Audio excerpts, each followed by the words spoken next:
ভিনিসিয়াসকে নিয়ে এতদিন আমরা একটা গল্পই শুনে এসেছি। রিয়াল তাকে হারাতে চায় না, ইউরোপের বড় ক্লাবগুলো তাকে পেতে মরিয়া। কিন্তু এখন একজন এসে পুরো গল্পটাই উল্টে দিলেন। সান্তিয়াগো কানিজারেসের দাবি, ভিনিসিয়াসকে নেওয়ার জন্য নাকি কোনো বড় ক্লাবই দরজায় কড়া নাড়ছে। গল্পের শুরুটা অবশ্য মাঠ থেকেই। স্পানিওলের বিপক্ষে লা লিগার প্রথম ম্যাচে ভিনিসিয়াসকে বেশ কয়েকবার বক্সের ভেতর পড়ে যেতে দেখা যায়। প্রতিবারই তিনি পেনাল্টি আবেদন করেছেন, কিন্তু রেফারি সাড়া দেননি। ম্যাচ শেষে সেই আচরণ নিয়েও সমালোচনা কম হয়নি। সেখান থেকে প্রসঙ্গটা টেনে আনেন সাবেক স্পেন গোলরক্ষক ও রিয়াল মাদ্রিদের সাবেক খেলোয়াড় সান্তিয়াগো কানিজারেস। তার কথা, ভিনিসিয়াস মাঠে যতটা পার্থক্য তৈরি করেন, তার সঙ্গে বিতর্ক আর থিয়েট্রিক্যাল আচরণের বিষয়টাও হিসাব করতে হবে। এরপরই আসে সবচেয়ে বিস্ফোরক মন্তব্য।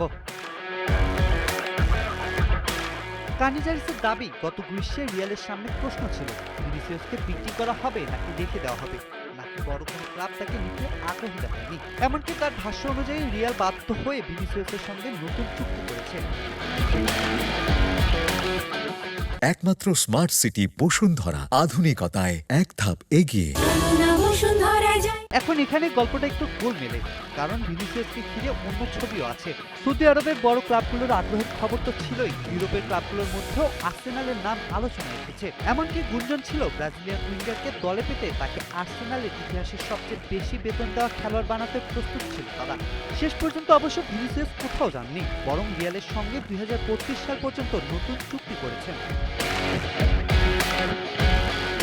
আর স্পানিওলের ম্যাচের বিতর্কের পর রিয়ালের নতুন কোচ হোসে মরিনিও দাঁড়িয়েছেন তার শিষ্যের পাশে। মরিনিওর বক্তব্যের সার কথা, ভিনিসিয়াস কোনো সাথী নন, দুর্নীতি তার থাকতেই পারে, কিন্তু প্রতিপক্ষের মাঠে তার সঙ্গে যে আচরণ করা হয় সেটাও স্বাভাবিক নয়।